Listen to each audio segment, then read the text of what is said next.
what are we doing to ensure that we differentiate in the market? Yes, we are launching and opening the largest mall in the country. So the first thing that we decided to do is have very clear differential zoning.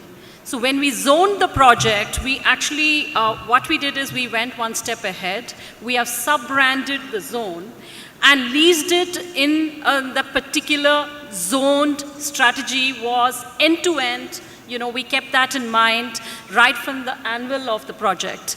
With that, what we've achieved is that we've got one mall level which is catering to the value shopper, two levels which are catering to the international boulevard, wherein you will get all the first-time brands coming into the country.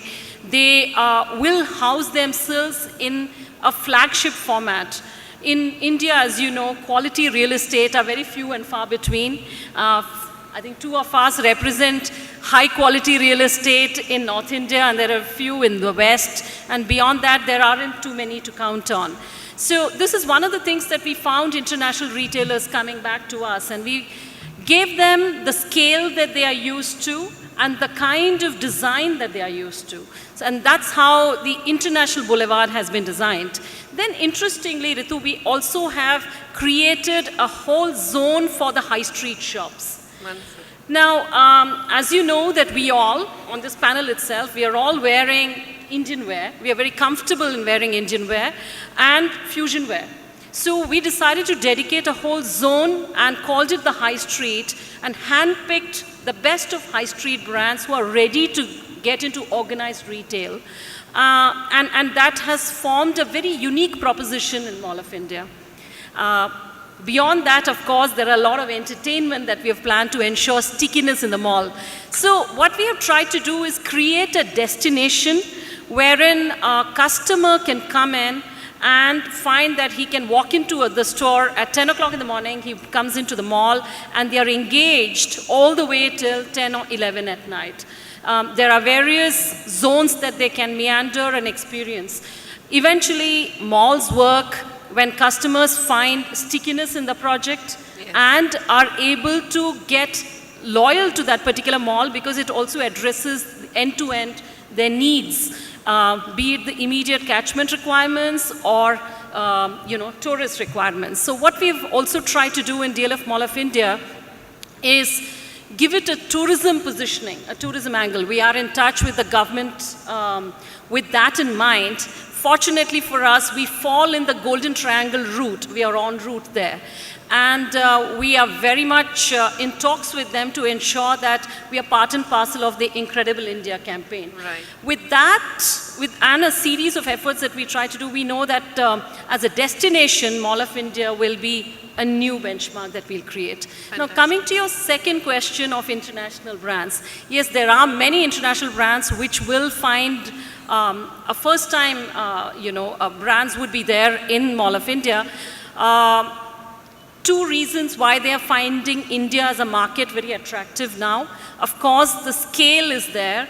Consumer has evolved. The consumer today is in a situation where they have understood their buying cycle, they have understood their aspirations, and they're very brand conscious. As you know, the tourism in India has really improved. With that, what has happened is that people have evolved. Even the middle class and the lower middle class has gone overseas, found brands.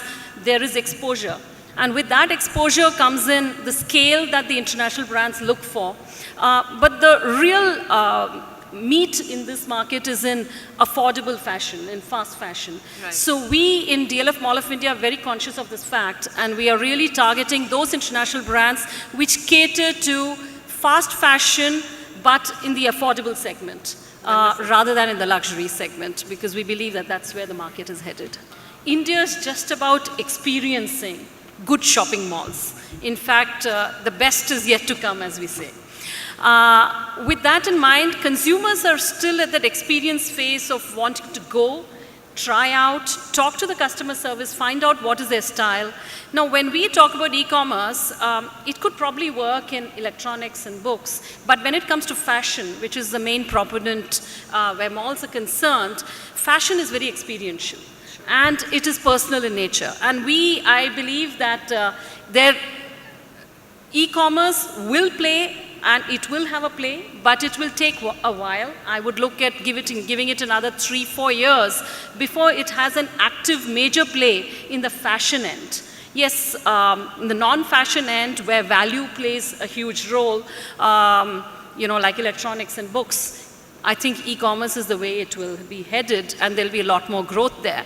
But we in India, I think we still are looking at heading to a weekend destination, experiencing a good environment, unlike the people in, let's say, US, who indulge in certain other hobbies like sailing. They go out, they have other outdoor activities. In India, we still, in our cities, like to head to the malls over the weekend. So I do believe that it's going to be a while before the other business really takes over.